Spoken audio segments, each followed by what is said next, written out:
Каждый день он вставал рано и старался сделать хотя бы один шаг к восстановлению своего дома, один кирпич за раз. Прошло 12 месяцев, и его усилия начали приносить плоды, новый дом начинал обретать форму.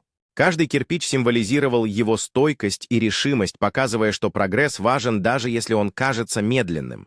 Когда дом наконец завершился, он стал не только уютным пространством, но и символом надежды для всей округи. История этого человека напоминала всем, что даже самые маленькие шаги могут привести к великим переменам.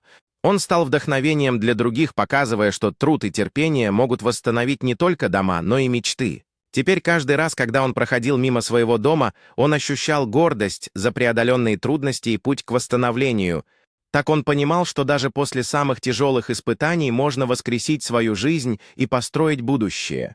Он стал живым доказательством того, что с верой в себя и упорством можно преодолеть любую трудность. И его история продолжала вдохновлять других, напоминая, что каждое новое начало начинается с одного небольшого действия.